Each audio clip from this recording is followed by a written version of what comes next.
Have you ever experienced this, my friend? A goal that seemed impossible just a few months ago, like finally saving your first $10,000, and then suddenly watching it disappear as if you never worked for it in the first place. A car repair, a few household items, a bit of that "I deserve this" feeling.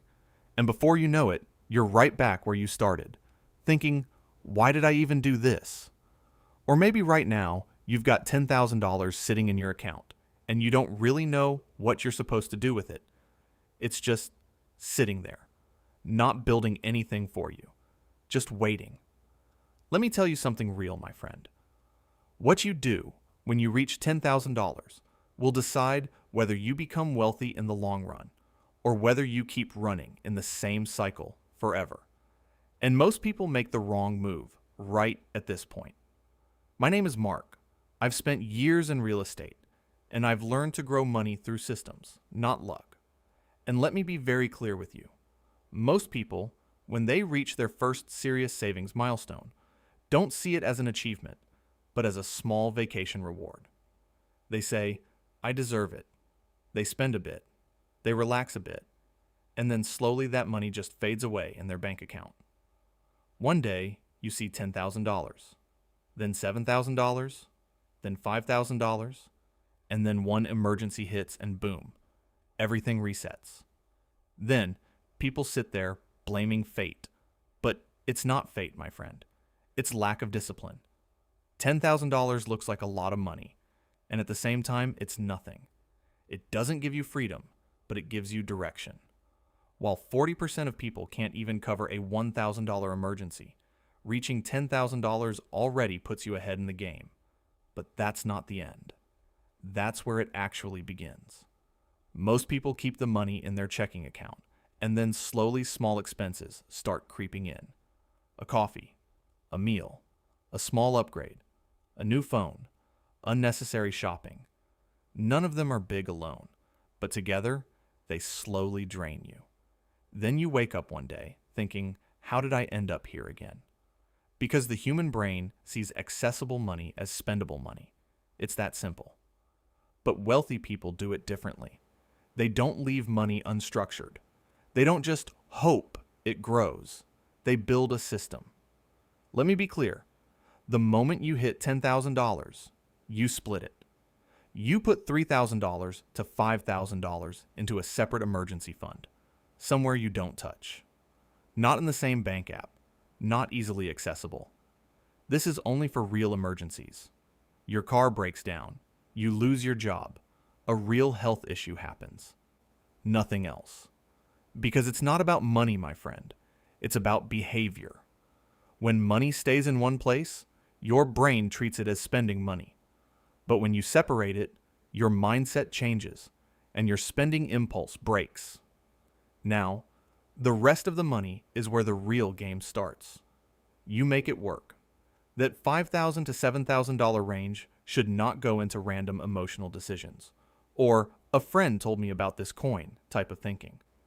I've learned this in real estate. Money respects patience. So you put it into broad market index funds or long-term investment vehicles, and you leave it alone. That's it. Because wealth is not created fast. It's built over time. Today, $5,000 becomes $5,500 in a year, $10,000 in 10 years, and much more in 20 years, but only if you don't touch it.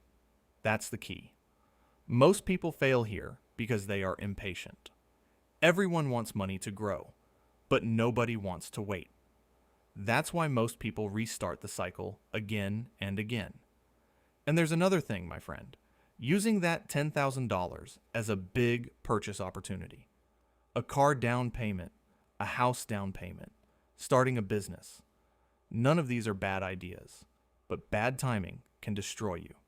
Because if you spend all your savings in one move and go back to zero, you've built nothing but pressure. Yes, you bought something, but you didn't build a system. In real estate, I learned this.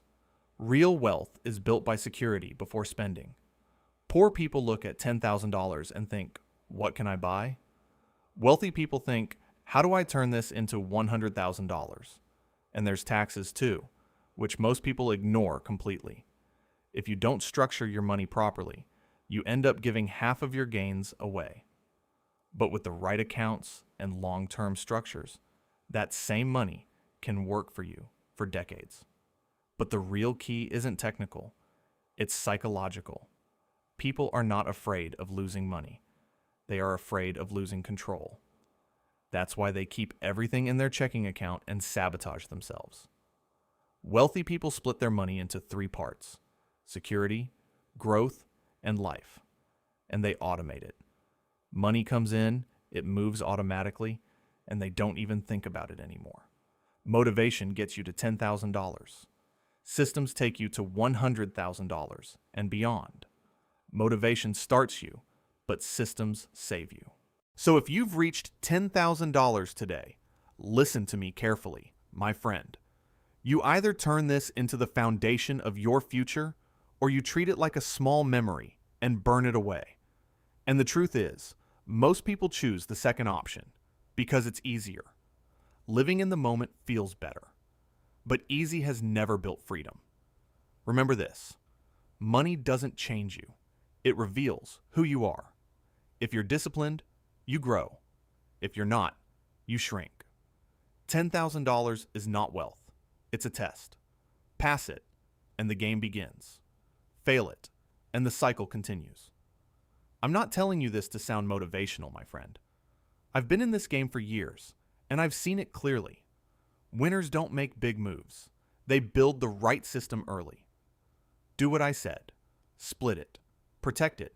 Invest it. And forget it. Because 10 years from now, you'll either say, I made the right decision that day, or I wish I had done it differently. The decision is made in a moment, but you live with the result for years.